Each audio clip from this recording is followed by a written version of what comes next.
क्या आप भी आईटीआई टीओ कोपा की तैयारी कर रहे हैं यानी कि आईटीआई के अंतर्गत ट्रेनिंग ऑफिसर जिसमें आपको computer operator and programming assistant देखने को मिलेगा। तो इसके अंतर्गत अगर आप टेस्ट सीरीज़ नहीं देखे अभी तक तो टेस्ट सीरीज़ देखिए, उसमें प्रैक्टिस सेट नंबर कुछ हो चुके हैं लगभग 5-6 जितने भी। तो वो आगे हम जो है कंटिन्यू रखेंगे। उसी के साथ साथ मैं यहाँ पे कोशिश कर रहा हूँ कि आपको डिटेल में क्लासेस प्रोवाइड करूँ। डिटेल में क्लासेस प्रोवाइड करने के लिए आपको यहाँ पे टोटल 13 यूनिट मिलेगी और 13 यूनिट के अंतर्गत आप देखोगे पहली यूनिट में आपको मिलेगा ऑपरेटिंग सिस्टम और इंस्टॉलेशन सेटअप से रिलेटेड बहुत सारे आपको टॉपिक मिलेंगे। उसके बाद आप जाओगे सेकेंड यूनिट में तो आपको वर्ड प्रोसेसिंग यानी कि एमएस वर्ड से रिलेटेड कंप्लीट टॉपिक मिलेगा। फिर आप जाओगे थर्ड यूनिट में तो आपको मिलेगा स्प्रेडशीट। उसके बाद स्प्रेडशीट के बाद मिलेगा पावर पॉइंट यानी प्रेजेंटेशन। साथ ही फिफ्थ यूनिट में जाओगे तो डेटाबेस मैनेजमेंट जो कि माई स्क्वेल से रिलेटेड है। साथ ही एमएस एक्सेस के क्वेश्चन भी पूछे जाते हैं। उसके साथ ही आपको सिक्स नंबर पर मिलेगा कंप्यूटर नेटवर्किंग। और बात करें सेवन्थ की यानी कि वेब डिज़ाइनिंग जिसके अंतर्गत एचटीएमएल और सीएसएस मिलेगा। तो हम इस क्लास से यही स्टार्ट करने वाले हैं। यानी कि हम शुरू करेंगे एचटीएमएल को जो कि वेब डिज़ाइनिंग के अंतर्गत है, उसके बाद हम देखेंगे सीएसएस को। तो हम कोशिश करेंगे कि एक वीडियो में कंप्लीट एक यूनिट कवर कर ले और अगर नहीं होती हैं तो हम जो है दो वीडियो में एक यूनिट कवर करेंगे। उसके बाद लास्ट में एग्ज़ाम के पहले मैं जो है आपको कंप्लीट वीडियो भी प्रोवाइड करूँगा कंप्लीट 13 यूनिट की। तो उसमें आपको कंप्लीट एक प्रकार से बूस्टर जैसे काम करेगा। तो हम यहाँ पे काम करने वाले हैं किस पे? वेब डिज़ाइनिंग पे। तो वेब डिज़ाइनिंग के अंतर्गत हम चलते हैं सबसे पहले एचटीएमएल। और एचटीएमएल है क्या? तो एचटीएमएल की अगर बात करें तो एचटीएमएल एक प्रकार का हाइपर टेक्स्ट मार्कअप लैंग्वेज है। इसका मतलब सिंपल आप समझिए, जब आप कोई वेब पेज खोलते हो, उदाहरण के लिए मान लीजिए मैं यहाँ पे एक वेबसाइट लिख देता हूँ, तो वेबसाइट भी आप देख सकते हैं। इसमें हालांकि ज़्यादा मटेरियल है नहीं, फिर भी आपके काम का अगर होगा तो आप जाकर देख सकते हैं। https://www.sarkarstudywaves.com। ये देखिए, इस प्रकार से आप देखोगे तो ये वेबसाइट आपको देखने को मिल जाएगी। ये वेबसाइट जो है एक प्रकार की लिंक है। इस पर आप क्लिक करोगे तो एक प्रकार का ये टेक्स्ट है, परंतु क्या है, ये लिंक है। तो इस पर जैसे क्लिक करोगे तो कहीं ना कहीं आपको जो है लोकेशन देखने को मिलेगी कहीं डेस्टिनेशन में। तो जैसे ही हम इस पर क्लिक करेंगे तो ये टेक्स्ट है, टेक्स्ट एक प्रकार की लिंक है। तो लिंक वाला टेक्स्ट को ही हम क्या बोल दिए? Hyper text. और दूसरा मार्कअप की बात करें तो जब भी हम एचटीएमएल में कोई चीज़ लिखते हैं तो मार्क करके लिखते हैं। मार्क कैसे करेंगे भाई? सिंपल है, हम जो है इस प्रकार से ऐसे लिख देते हैं। मतलब एचटीएमएल को कैसे लिख देते हैं? इस प्रकार से मार्क करके लिख देते हैं। तो इसलिए इसे मार्कअप बोला जाता है। और लैंग्वेज का मतलब हो जाता है संचार का माध्यम यानी कि कम्युनिकेशन का माध्यम। यानी कि हम जो भी काम कराना चाहते हैं वो कंप्यूटर को हम बोलकर काम करा सकते हैं। तो सीधे सीधे बोले तो एचटीएमएल मतलब हाइपर टेक्स्ट मार्कअप लैंग्वेज है। एक प्रकार से वेब पेज को बनाने, वेब पेज को डिज़ाइन करने या वेब पेज के स्ट्रक्चर को क्रिएट करने के लिए हम एचटीएमएल का उपयोग कर लेते हैं। तो इसका मतलब वेब ब्राउज़र जो भी डाटा दिखाएगा वो सब एचटीएमएल के फॉर्म में ही दिखाएगा। ठीक है, तो हम इसका उपयोग जो है कैसे करेंगे? कोई भी टेक्स्ट एडिटर का उपयोग करके इसको जो है हम बनाते हैं। तो आगे हम चलते हैं, एक एक करके सारी चीज़ें जानेंगे। सबसे पहले देख लेते हैं इसकी कुछ विशेषताएं। जैसे मान लीजिए इसमें देखें टैग बेस्ड काम होता है। टैग का मतलब हो जाता है एचटीएमएल। जैसे मान लीजिए आप इसके अंतर्गत क्या कर सकते हो? टैग बोले तो यहाँ पे आप एचटीएमएल लिखोगे तो आपको टैग देखने को मिलेगा। और टैग जो होते हैं दो प्रकार के होते हैं, एक ओपनिंग टैग हो जाता है और एक क्लोजिंग टैग हो जाता है। तो ये दो प्रकार के टैग आपको देखने को मिल जाते हैं किसके अंतर्गत? जो आपका एचटीएमएल है उसमें। तो सबसे रूट एलिमेंट मतलब सबसे पहला एलिमेंट आपको देखने को मिलेगा एचटीएमएल। ठीक है, जो कि सबसे शुरू में स्टार्ट होता है और सबसे बाद में इसको क्लोज किया जाता है। केस इनसेंसिटिव इसका मतलब है अगर आप एचटीएमएल ऐसा लिखते हैं और अगर आप एचटीएमएल ऐसा भी लिखते हैं, कैसे? कैपिटल में, तो भी कोई दिक्कत नहीं है। तो दोनों का मतलब सेम है, इसी को बोल देते हैं केस इनसेंसिटिव। और केस सेंसिटिव का मतलब हो जाता है कैपिटल और स्मॉल को अलग अलग गिनता है। नेक्स्ट अगर देखें तो वेब ब्राउज़र द्वारा रीड की जाती है। इसका मतलब जब भी हम HTML कोडिंग करेंगे टेक्स्ट एडिटर का उपयोग करके, तो डॉट HTML से जैसे ही हम सेव करेंगे तो वो कहाँ जाएगी? सीधे वेब ब्राउज़र में, कहीं अन्य जगह उसको रीड नहीं किया जाएगा। ये भी आपको ध्यान रखना है। स्टैटिक वेब पेज बनाने के लिए इसका उपयोग किया जाता है। तो जैसे कि हमको पता है HTML में प्री डिफाइंड टैग होते हैं, तो हम बाद में इसमें कोई चेंजेस नहीं कर सकते हैं। और एक बार सोर्स कोड में चेंज करने के बाद ब्राउज़र में इसको सिर्फ रीड किया जा सकता है, यानी कि स्टैटिक मोड में ही ये काम कर लेता है, बदलता नहीं है। और बदलने के लिए देखें तो आपको जावास्क्रिप्ट का उपयोग करना होता है। आगे चले तो आपको देखने को मिल जाते हैं एचटीएमएल के टैग। तो एचटीएमएल के टैग एक प्रकार के कीवर्ड्स होते हैं। और कीवर्ड्स को कैसे लिखा जाता है? कीवर्ड्स मतलब पहले से रिजर्व वर्ड, यानी कि जिनकी डेफिनेशन पहले से दी गई है, और यहाँ पे इनको लिखा जाता है एंगल ब्रैकेट में। एंगल ब्रैकेट मतलब लेस देन और ग्रेटर देन के अंदर। जैसे कि आप देख सकते हैं यहाँ पे H1 बोले तो हेडिंग 1 कहाँ लिखा गया है, एंगल ब्रैकेट में। उसके बाद हमने लिखे इसका कंटेंट। कंटेंट का मतलब हो जाता है जो भी हम इसमें प्रदर्शित करना चाहते हैं। और फिर उसके बाद काम एंड हो जाने के बाद हम लिखते हैं H1 को क्लोज। क्लोजिंग टैग के लिए आपको स्लैश लगाना होता है। ठीक है, आप कमेंट बॉक्स में बताइए स्लैश कौन सा है, बैक स्लैश है या फॉरवर्ड स्लैश है। ठीक है, इसका आंसर आप मुझे कमेंट बॉक्स में दे दिए। जितने ज़्यादा आप रिस्पॉन्स करोगे उतने ही ज़्यादा मेरे तरफ से भी रिस्पॉन्स मिलेगा, क्योंकि जो कम्युनिकेशन है वो दोनों तरफ से होना चाहिए। पता चल रहा है मैं पढ़ाते जा रहा हूँ, आप कोई रिस्पॉन्स ही नहीं दे रहा है, तो इससे फ़ायदा क्या होगा? कोई फ़ायदा नहीं होगा, ना आपको होने वाला है। अब मेरे तरफ से तो कोई दिक्कत नहीं, मैंने वीडियो डाल दिया, फ़ायदे नुकसान की कोई बातें नहीं है, पर आपके लिए ज़्यादा से ज़्यादा कोशिश करने में मुझे भी अच्छा लगेगा अगर आप रिस्पॉन्स देते हैं तो यहाँ देखिए एंगल ब्रैकेट में लिखे जाते हैं जैसे कि हमने देखे, और उसके बाद ब्राउज़र को ये बताते हैं कि कंटेंट को कैसे डिस्प्ले करना है। मान लीजिए हेडिंग 1 लिखा है, तो हेडिंग 1 को कैसे डिस्प्ले करना है भाई, H1 जो है आपको बताएगा कि ये मेन टाइटल है, और अगर हम इसी के बदले में H2 लिख देते हैं तो वो क्या बताएगा, वो बताएगा कि ये हेडिंग 2 है, यानी कि सब टाइटल है। तो ये चीज़ देखने को मिल जाती है। अब टैग तो हमने देख लिए, टैग एंगल ब्रैकेट में लिखे जाते हैं, प्रत्येक टैग जोड़े से आते हैं, यानी कि पेयर से आते हैं, स्टार्टिंग टैग और एंडिंग टैग। कुछ जो टैग है वो बिना जोड़े के आते हैं, जैसे पहला तो हमने देख लिया पेयर्ड टैग, बोले तो जोड़े वाले टैग जो ओपनिंग और क्लोजिंग दोनों में आते हैं, ओपनिंग टैग और क्लोजिंग टैग में। तो जैसे हम देख सकते हैं HTML क्लोज, बॉडी क्लोज हो गया, P मतलब पैराग्राफ क्लोज हो गया। पर कुछ आते हैं एम्प्टी टैग जिसे हम अनपेयर्ड टैग बोल देते हैं। अनपेयर्ड मतलब क्लोजिंग टैग नहीं होता है। तो क्लोजिंग टैग किस में नहीं होता, कुछ टैग होते हैं जैसे कि IMG टैग भी है, लाइन ब्रेक टैग है, हॉरिजॉन्टल जो रो है वो टैग है। ये सब जो टैग है वो आपके बिना जोड़े के आते हैं, यानी कि इन्हें बोल देते हैं अनपेयर्ड टैग, यानी कि एम्प्टी टैग। ठीक है, जिसमें क्लोजिंग टैग नहीं होता है। तो यहाँ पे कुछ कॉमन HTML टैग है जो एग्ज़ाम के फोकस करके हमने यहाँ दिए हैं। आगे मैं पूरा ओवरव्यू दूंगा जब हमारा HTML कंप्लीट होगा, जितने भी HTML के टैग है उनका।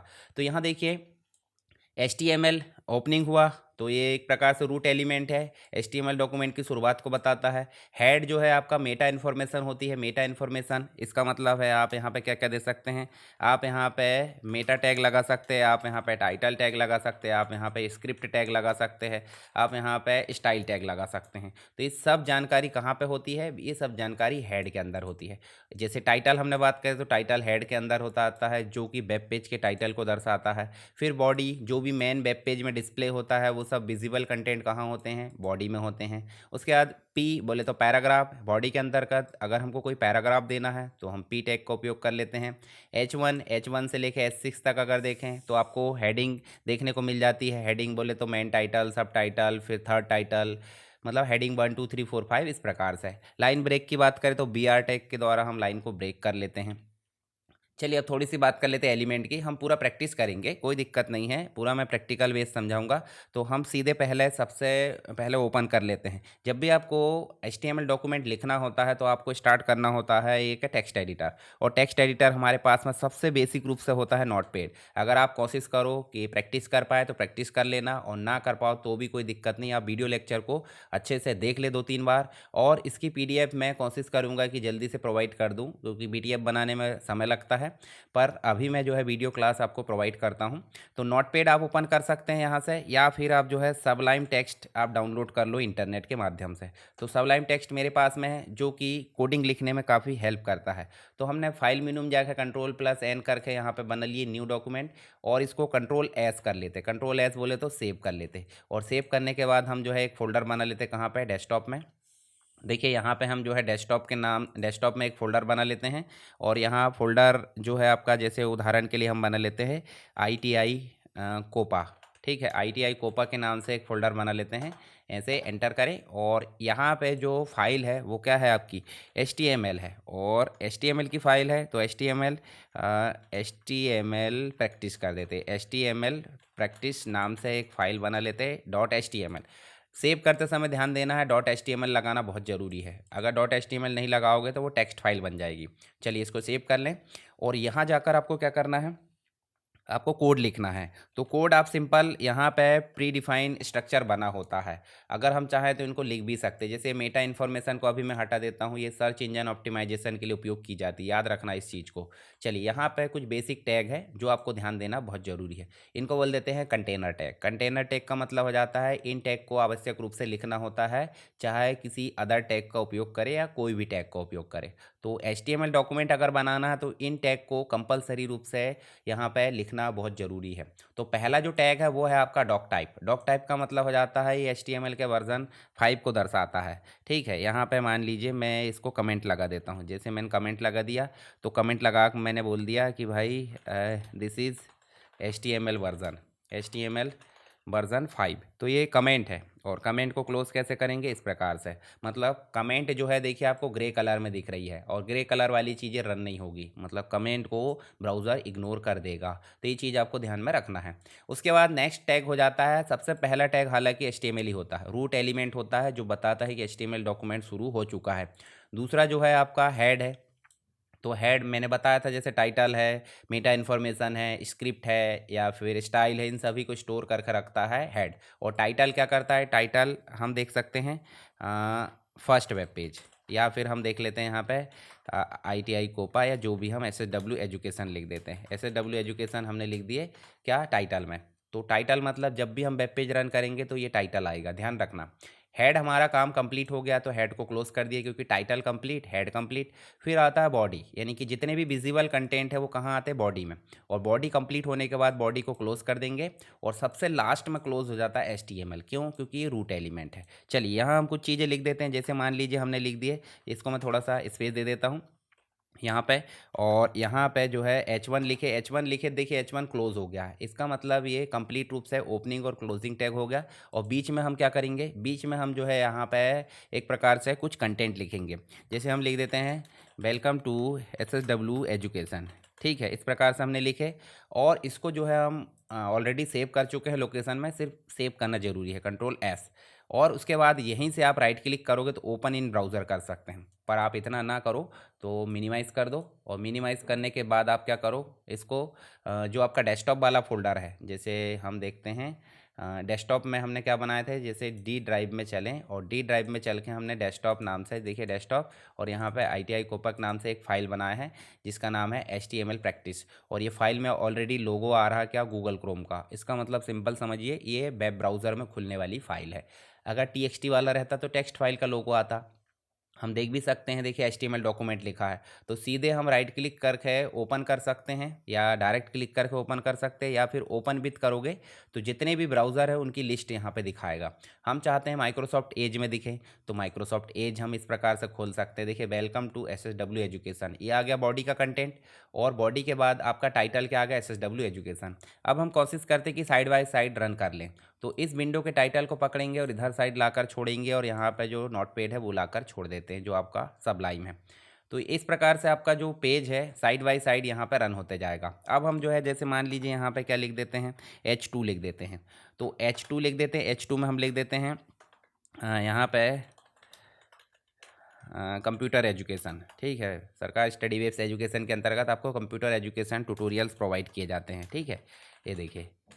और इसको हमने जो है Ctrl+S करे, बोले तो यहाँ फाइल मेनू में गए, सेव करे, और यहाँ जाकर आपको सिंपल क्या करना है, यहाँ जाकर आपको रिफ्रेश बस करना। तो देखिए मेन टाइटल और उसके बाद सब टाइटल आ गया। तो जैसे जैसे हम हेडिंग लेवल बढ़ाते जाएंगे वैसे वैसे यहाँ पे टाइटल क्या होता जाएगा, हेडिंग छोटी जाती जाएगी। तो हम जो है सीधे लिख देते हैं H6 लिख देते हैं, और H6 जो है सबसे लास्ट हेडिंग है, मतलब ये बॉडी टेक्स्ट बोल सकते हैं। बॉडी टेक्स्ट ना बोल के लास्ट हेडिंग बोल देते हैं, लास्ट हेडिंग। इस प्रकार से लास्ट हेडिंग लिखे, Ctrl+S करें और यहाँ जाकर रिफ्रेश करें, तो देखिए आपको लास्ट हेडिंग कितनी छोटी नज़र आ रही। तो आप देख लेना अपने हिसाब से, 1 2 3 4 5 6 छः हेडिंग होती है। उसके बाद एक हो जाता है आपका पैराग्राफ। तो पैराग्राफ को समझने से पहले मैं एक चीज़ समझा देता हूँ आपको। जब आपसे पूछा जाता है कि टैग क्या होते हैं, तो H1 और H1 जो है इस प्रकार से ओपनिंग और क्लोजिंग टैग होते हैं, जो HTML में क्या करना वो बताते हैं। परंतु अगर इस पूरी लाइन को बोला जाता है, पूरी लाइन बोले तो H1 ओपनिंग, बीच में कंटेंट आ गया, उसके बाद क्लोजिंग, तो इसको बोल देते हैं एलिमेंट। क्या बोल देते हैं, HTML के एलिमेंट। तो HTML के एलिमेंट, हर एक टैग को HTML का एलिमेंट बोला जाता है। जैसे H1 है, H2 है, H6 है, या फिर आप बोलो कि P है, P बोले तो पैराग्राफ टैग। तो हम लिख देते हैं दिस इज़ पैराग्राफ। और यहाँ हम जो है पैराग्राफ को थोड़ा सा ज़्यादा ले आते हैं, और पैराग्राफ को ज़्यादा लाने के लिए हम कोई टेक्स्ट लिखा जाते हैं। टेक्स्ट मान लो यहाँ पे हम चले MS वर्ड में और हम एक टेक्स्ट को कॉपी करके ले आते हैं। जैसे हमने ये टेक्स्ट लाया और यहाँ से हम जो है थोड़ा सा टेक्स्ट को कॉपी करते हैं, और कॉपी करके हम क्या कर लेते हैं, यहाँ से इसको पी के अंदर ला पेस्ट कर देते हो। तो देखिए पी टैग यहाँ स्टार्ट हुआ और पी टैग यहाँ पे क्लोज हुआ, तो इसका मतलब बीच में क्या आया, एक कंप्लीट पैराग्राफ आया। कंट्रोल S करो और उसको रिफ्रेश करो, तो देखिए पूरा पैराग्राफ आ गया। अब पैराग्राफ कैसा आया भाई, पैराग्राफ आया है देखिए राइट साइड से मतलब कटा फटा है, बोले तो कम ज़्यादा है, और लेफ्ट साइड से बराबर बराबर है, तो ये भी आपको देखने को मिल जाता है। तो हम यहाँ पर उपयोग करेंगे एट्रीब्यूट का। क्या उपयोग करेंगे, एट्रीब्यूट का। जैसे हम यहाँ जाए और यहाँ लिख देते हैं सीधे अलाइन। तो आप पैराग्राफ के अंदर, अब देखिए पैराग्राफ टैग दो प्रकार के हैं, एक ओपनिंग टैग और एक क्लोजिंग टैग। तो ओपनिंग टैग में जो हम देते हैं अलग से फैसिलिटी, उसे हम बोल देते हैं एट्रीब्यूट, यानी कि उस टैग के द्वारा हम ऑलरेडी एक्स्ट्रा में क्या कराना चाहते हैं। पैराग्राफ से तो पैराग्राफ आ गया, पर अलाइन से हम चाहते हैं कि ये कैसा है, ये जस्टिफाई हो जाए। ठीक है, जस्टिफाई। और जस्टिफाई अगर आता है तो देखिए यहाँ से भी बराबर है और यहाँ से भी। अगर मान लो इसको मैं कर देता हूँ सेंटर, तो देखिए इसको मैं कर देता हूँ सेंटर, तो देखिए यहाँ पे सेंटर मतलब इसकी जो है क्या है, फीचर से बोले तो इसकी वैल्यू है। मतलब यहाँ पे ये प्रॉपर्टी या एट्रीब्यूट है, एट्रीब्यूट के बाद ये वैल्यू है, और वैल्यू कितनी होती है, लेफ्ट राइट सेंटर जस्टिफाई, ये 4 होती है। ऐसे ही हम हेडिंग को भी लिख सकते हैं। जैसे मान लीजिए SSW एजुकेशन लिखा है, तो हेडिंग 1 में चले और यहाँ पे भी हम अलाइन एट्रीब्यूट दे देते हैं, और एट्रीब्यूट देने के बाद हम इक्वल लगा के क्या कर देते हैं भाई, सेंटर लेना है। ठीक है, सेंटर लेना है और इसको कर दिए रिफ्रेश। तो देखिए यहाँ पे आप जाकर देखोगे ये हेडिंग सेंटर में आ चुकी है। ऐसे ही हम इसमें जो है फॉन्ट के कलर और बहुत सारी चीज़ें दे सकते हैं। चलिए थोड़ा सा थ्योरी में चलते हैं ताकि आपको एग्जाम में सारी चीज़ें क्लियर भी होते रहे। तो हमने क्या बात की है, HTML के एलिमेंट। HTML के एलिमेंट होते क्या है भाई, HTML के एलिमेंट का मतलब सिंपल आप समझो, ओपनिंग टैग, बीच में जो कंटेंट लिखा आपने, कंटेंट लिखा, उसके बाद क्लोजिंग टैग, बोले तो H1 ओपनिंग टैग, कंटेंट मतलब हेडिंग 1 लिखा है, और क्लोजिंग टैग मतलब ये इस प्रकार से स्लैश लगा के बंद। तो इस कंप्लीट को हम बोल देते हैं HTML का एलिमेंट। क्या बोल देते हैं, HTML का एलिमेंट। और HTML के एलिमेंट के अंतर्गत देखें तो यहाँ पे कंटेनर एलिमेंट हो जाते हैं, दो प्रकार, मतलब कुछ प्रकार होते हैं इसके। तो कंटेनर एलिमेंट किन्हें बोल देते हैं, जो ओपनिंग टैग के बाद कोई ना कोई जानकारी यहाँ पे लिखते हैं और उसके बाद फिर क्लोज होते हैं। फिर से समझिए, ओपनिंग टैग के बाद कोई ना कोई जानकारी यहाँ पे लिखी जाती है, इसे कंटेंट बोल देते हैं, और उसके बाद क्लोजिंग टैग लिखा जाता है, तो इसे बोल देते हैं कंटेनर एलिमेंट, जो किसी ना किसी कंटेंट को अपने में रखते हैं। ठीक, ओपनिंग और क्लोजिंग दोनों। तो यहाँ पे आप देख सकते हैं जैसे डिव है, डिवीज़न करने के लिए कंटेंट, और यहाँ पे डिव को हमने क्लोज कर दिया। कुछ होते हैं एम्प्टी एलिमेंट, जैसे कि BR हो गया, HR हो गया, ये सिंगल टैग के साथ आते हैं, यानी कि इसके अंतर्गत कोई भी कंटेंट नहीं होता है। ये सीधे, जैसे उदाहरण के लिए हम चले यहाँ पे, तो हम यहाँ पे चल के देखेंगे, जैसे ये पैराग्राफ है। अब पैराग्राफ में आप देखोगे तो आप चाहते हो कि जो डॉक्यूमेंट है, डॉक्यूमेंट अलग लाइन में आए, और ये जो टू है वो टू अलग लाइन में आए। तो आप देखोगे यहाँ पे डॉक्यूमेंट कहाँ है, देखिए ज़रा ध्यान से, इस वाले में, ये देखिए यहाँ पे डॉक्यूमेंट है। तो यहाँ पे जाके हम क्या लगाएंगे, BR, और BR लगाने के बाद इसको हम क्लोज करेंगे, तो देखिए क्लोजिंग टैग नहीं आया, सिर्फ सिंगल टैग आया, और सिंगल टैग मतलब एम्प्टी टैग। ठीक है, और इसको जाकर हम सेव करेंगे और रिफ्रेश करेंगे। तो इस प्रकार से आप देख सकते हैं यहाँ पे, देखिए डॉक्यूमेंट के बाद यहाँ पे लाइन ब्रेक हो गया। आप चाहे तो अलाइन से लेफ़्ट करके देख सकते हैं, जैसे अलाइन लेफ़्ट करते हैं, और अलाइन लेफ़्ट करके आप रिफ्रेश करोगे तो आपको ध्यान से देखने को मिलेगा, देखिए डॉक्यूमेंट के बाद यहाँ पे लाइन ब्रेक हो चुकी है। ठीक है, अगर आप चाहते हो इस ब्रेक के बाद में एक HR आए, तो यहाँ पे आप क्या लिख दोगे, यहाँ पे लिख दोगे HR। HR का मतलब क्या हो जाता है, HR का मतलब हॉरिजॉन्टल रो हो जाता है। फिर से रिफ्रेश करो तो देखिए यहाँ डॉक्यूमेंट के बाद एक रो आ चुकी है। ठीक है, ऐसे ही आप इमेज लोगे, मान लीजिए यहाँ पे हम एक इमेज लेना चाहते हैं, तो एक इमेज लेना चाहते हैं, HR के नीचे हम चाहते हैं IMG, तो IMG करके एक इमेज लेना चाहते हैं, और इमेज के लिए एड्रेस होना ज़रूरी है। तो हम चलते हैं कहाँ पे, यहाँ पे हमारे पास में प्रैक्टिस में एक इमेज रखी होगी, जैसे बल्ब वाली, या ये देखिए इस प्रकार से बहुत सारी इमेज रखी हुई है। तो हम सीधे ये कंप्यूटर वाली इमेज को ले जाकर कहाँ पेस्ट कर देते हैं, उसी फोल्डर में जिस फोल्डर में आपने पेज बनाया है, और इस फाइल का नाम है computer.png। ठीक है, तो याद रखना है computer.png, इसका नाम है computer.png। ठीक है, और इसको हमने करे सेव, और सेव करने के बाद हमको क्या करना है, सेव करने के बाद यहाँ जाकर रिफ्रेश करना है। तो देखिए ये पिक्चर आ चुकी है। अब इसमें आप देखोगे IMG एम्प्टी टैग है, मतलब यहाँ पे क्लोजिंग टैग नहीं है, परंतु इसके एट्रीब्यूट है। एट्रीब्यूट कंपलसरी वाला है, यानी कि रिक्वायर्ड है, जिसे हम SRC बोल देते हैं। SRC मतलब सोर्स, जिसके थ्रू हम पिक्चर को लाते हैं। दूसरा एक और एट्रीब्यूट आप देखोगे तो आपको देखने मिल जाएगा विड्थ। और विड्थ में आप दोगे, जैसे मान लीजिए आपने 150 पिक्सल्स दे दिए, 150 पिक्सल दे दिए और यहाँ जाकर रिफ्रेश करें तो देखिए ये पिक्चर जो है आपकी कैसी हो गई है, एक प्रकार से छोटी हो गई है। ऐसे ही आप और एट्रीब्यूट दे सकते हैं, जैसे मान लीजिए अगर पिक्चर का नाम गलत हो जाता है, जैसे मान लीजिए कंप्यूटर की जगह आपने इस प्रकार से गलत लिख दिया तो पिक्चर शो नहीं होगी। तो देखिए यहाँ पे पिक्चर शो नहीं होगी तो कैसा आ रहा है, कटा फटा निशान आ रहा है। तो हम चाहते हैं कि ये पिक्चर का नाम दिखाई दे यहाँ पे कि ये पिक्चर किस चीज़ की थी। तो जो एक और एट्रीब्यूट है विड्थ के बाद, हम क्या कर सकते हैं, आल्ट ले सकते हैं। तो आल्ट क्या है, अल्टरनेटिव टेक्स्ट बोल देते हैं। तो यहाँ पे हम लिख देते हैं कंप्यूटर इमेज, मतलब जब भी इमेज डिस्प्ले ना हो किसी कारणवश तो उसके बदले में जो टेक्स्ट आता है उसे हम बोल देते हैं आल्ट टेक्स्ट। ठीक है, रिफ्रेश करो तो यहाँ पे आप देखोगे तो देखिए यहाँ पे कंप्यूटर इमेज आल्ट टेक्स्ट। चलिए यहाँ इसको रिफ्रेश करें तो इसमें एक प्रकार से देखिए, ये देखिए कंप्यूटर इमेज इस प्रकार से आ रहा है।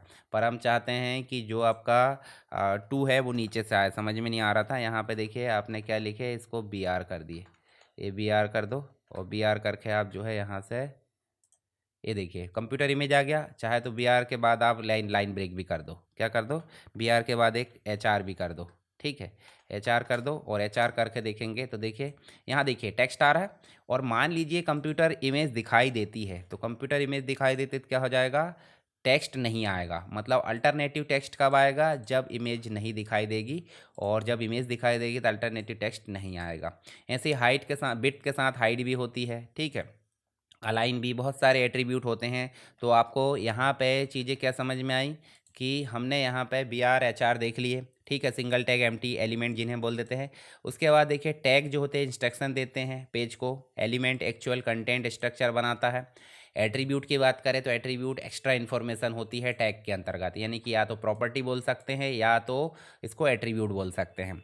तो सिंपल अगर देखें तो कोई टैग है, टैग के साथ में, यानी कि हमेशा एट्रीब्यूट ओपनिंग टैग के साथ में होता है। ओपनिंग टैग जिसके अंतर्गत आप देखोगे एट्रीब्यूट लिखा जाता है। एट्रीब्यूट में आप देखोगे तो अलाइन है या SRC है, विड्थ है, हाइट है, या एट्रीब्यूट अलाई आल्ट है। तो ये सब क्या है, एट्रीब्यूट है। और इक्वल लगा के हम देते हैं वैल्यू। वैल्यू में हम कुछ भी दे सकते हैं भाई, SRC है तो इमेज का लिंक देंगे, विड्थ है तो पिक्सल्स देंगे यहाँ पे। फिर उसके बाद देखिए यहाँ पे हमने H1 लिए थे तो H1 में भी एट्रीब्यूट अलाइन दिए थे, अलाइन में हमने सेंटर दिए थे, फिर बीच में हमने कंटेंट लिखे थे, उसके बाद क्लोजिंग टैग लिखे थे। तो कभी भी ओपनिंग टैग में ही एट्रीब्यूट लिखा जाता है, जो कि एक्स्ट्रा चीज़ों को यहाँ पे काम कराता है। ठीक है, जैसे उदाहरण के लिए स्टाइल भी एक प्रकार का एट्रीब्यूट है। मान लीजिए हमको हेडिंग को क्या करना है, फॉर्मेट करना। जो हेडिंग 1 है ना, हेडिंग 2 को फॉर्मेट करते, तो हेडिंग 2 को फॉर्मेट करना तो स्टाइल एक एट्रीब्यूट है। इसके अंतर्गत स्टाइल CSS का काम कर लेता है। आगे हम CSS भी देखेंगे। हालांकि CSS के ज़्यादा क्वेश्चन नहीं आते, परंतु फिर भी हमको CSS पढ़ना बहुत ज़रूरी हो सकता है। क्वेश्चन आए और हमसे ना बने तो मज़ा नहीं आएगी, तो इसलिए हमको वहाँ पे चीज़ें पढ़ना है। तो स्टाइल हमने लिखे, और स्टाइल लिखने के बाद हम क्या कर देते हैं भाई, हम इसका कलर चाहते हैं।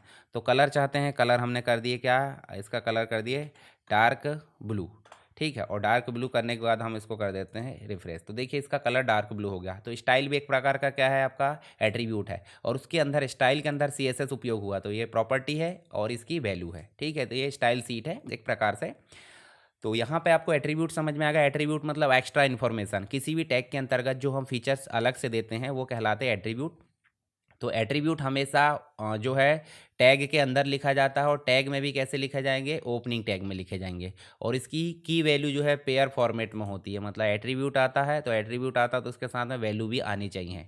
उसके बाद कुछ एट्रीब्यूट ग्लोबल होते हैं, जैसे स्पेसिफिक एलिमेंट के लिए होते हैं। जैसे उदाहरण के लिए आईडी हम लेते हैं, तो आईडी यूनिक आईडी डिफाइन कर लेता है। उदाहरण के लिए अगर मान लो ये H6 लिए हैं, और H6 लेने के बाद हम इसको डिफाइन कर देते हैं कि आईडी, और आईडी में क्या लिख देते हैं, लास्ट लिख देते हैं। ठीक है, तो इसका नाम हो गया लास्ट, और ये यूनिक हो गई। ठीक है, इसमें कोई चेंजेस नहीं आएंगे यहाँ पे। पर यदि हम लिंक देना चाहते हैं, लिंक मतलब एंकर टैग लेना चाहते हैं, और एंकर टैग हम दे देते हैं सबसे नीचे। और यहाँ पे जाके हम जो है एंकर टैग AHREF दे दिए हमने, और यहाँ पे हमने क्या दे दिए, यहाँ पे हमने दे दिए लास्ट। ठीक है। इस प्रकार से ये आईडी हमने दे दिए लास्ट, इस प्रकार। चलिए इसको हम जो है और यहाँ लिख देते क्या, लास्ट लिख दो और यहाँ पे एंकर को क्लोज कर दो। जब हम रिफ्रेश करेंगे तो यहाँ जाकर देखोगे तो देखिए ये हेडिंग 6 में पहुँचा दे रहा है। फिर से नीचे चलो, ये देखिए हेडिंग 6 में। तो ये क्या है, एक प्रकार से अगर हम ऐसा लिखेंगे तो भी देखते हैं रन करा के, तो देखिए देखिए इस प्रकार से ये काम नहीं कर रहा। क्यों? क्योंकि हमको जब भी कोई आईडी लिखना होता है तो उसको इस प्रकार से हैश के साथ में लिखना होता है। रिफ्रेश करो और रिफ्रेश करके आप नीचे जाओगे, बड़ा कर लो और नीचे जाओगे तो देखिए वहाँ पहुँचा देगा, देखिए हेडिंग 6 में। तो इस प्रकार से लिंक बनाने के लिए हम जो है एक प्रकार से क्या यूज़ कर सकते हैं, आईडी यूज़ कर सकते हैं। सेक्शन लिंक बनाना है। क्लास आप देखोगे स्टाइल के लिए होता है। देखिए आईडी भी स्टाइल के लिए होती है, सेलेक्टर बोल देते हैं इनको। तो आईडी यूनिक होती है, किसी एक के लिए काम कर लेती है। परंतु जैसे हम यहाँ दिए ना पैराग्राफ 1, तो ये आईडी हो गई पी के लिए, इसके लिए मतलब कंपलसरी। दूसरे के लिए पैराग्राफ 2 देना पड़ेगा। और क्लास आपका हो गया ग्रुप के लिए। मतलब ये सब जो है ग्लोबल एट्रीब्यूट है, परंतु यहाँ कुछ अलग डिस्क्रिप्शन बोले। ये तो ग्लोबल एट्रीब्यूट है पर यूनिक के लिए हो जाता है, बोले तो एक के लिए हो जाता है। ये ग्रुप के लिए स्टाइल देने के लिए क्लास हो जाता है। ठीक है। उसके बाद स्टाइल, तो इनलाइन स्टाइल सीट के लिए CSS का उपयोग जो स्टाइल के रूप में किया जाता है, अभी हमने देखे। टूल टिप अगर देना है कुछ रन टाइम पे, तो आप टाइटल के माध्यम से, जैसे मान लो ये टाइटल है और यहाँ पे हम जो है सीधे करके और किसी हेडिंग के अंतर्गत दे देते हैं। जैसे ये लास्ट हेडिंग दिख रही ना, कहाँ गई लास्ट हेडिंग, ये लास्ट हेडिंग में स्पेस दिए और यहाँ पे जाके टाइटल दे दिए टूल टिप टेक्स्ट। और टूल टिप टेक्स्ट ना देखें, हम जो है लास्ट हेडिंग देख लेते हैं इस प्रकार से। तो हम जब रिफ्रेश करेंगे और यहाँ जाके रखेंगे कर्सर, तो देखिए आपको एक छोटा सा पॉपअप आ रहा है जिसे हम टूल टिप बोल देते हैं। उसके बाद हम यहाँ पे क्या कर सकते हैं, यहाँ पे हम जो है हेडिंग दे सकते हैं। कौन सी, मतलब हेडिंग के अंतर्गत एक और एट्रीब्यूट दे सकते हैं, हिडन। तो हिडन देंगे तो वो रन नहीं होगा, मतलब दिखेगा नहीं। देख लेते हैं, ट्राई मार्क है। जैसे मान लो हम यहाँ पे क्या करते हैं, यहाँ पे हम जो है हेडिंग 3 दे देते हैं, हेडिंग 3 दे देते हैं। और हेडिंग 3 देने के बाद हम जो है इसको दे देते हैं हिडन। ठीक है। और हिडन देने के बाद, हिडन नॉर्मली दे दिए, हिडन को हम चाहे तो ट्रू कर सकते हैं। जैसे हम यहाँ जाएं और यहाँ जाके हम ट्रू कर दें, और ट्रू करके हम जो है हिडन टेक्स्ट, हिडन हेडिंग इस प्रकार से कर देते हैं। और उसके बाद हम जो है हेडिंग 3 को क्लोज कर देते हैं। और उसके बाद यहाँ पे जाओगे तो आपको हेडिंग दिख रही क्या, बिल्कुल नहीं दिख रही। और यहाँ पे अगर हिडन को हम कर देते हैं फॉल्स, ठीक है। और फॉल्स करने के बाद देखोगे तो आपको जो है इस प्रकार से क्या दिखेगा, देखिए रिफ्रेश करने के बाद हम देखेंगे यहाँ पे, तो आपको जो है ये देखिए ये फॉल्स, इसकी स्पेलिंग गलत है, फॉल्स।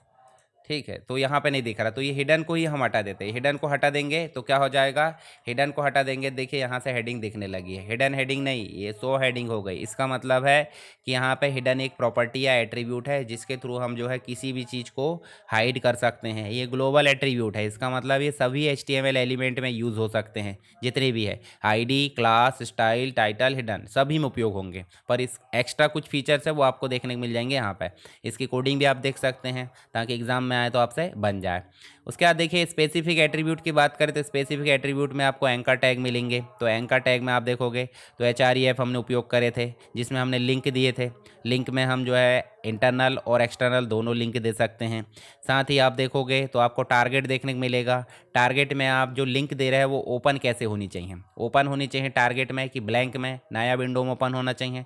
तो उसके लिए आप टारगेट दे सकते हैं, आगे देखेंगे इसके बारे में। और कुछ डाउनलोड फाइल भी दे सकते हैं, जैसे HREF में हम फाइल का नाम देखें .pdf जो भी है, तो जैसे ही हम डाउनलोड लिखेंगे तो डाउनलोड हो जाएगी फाइल। ठीक है।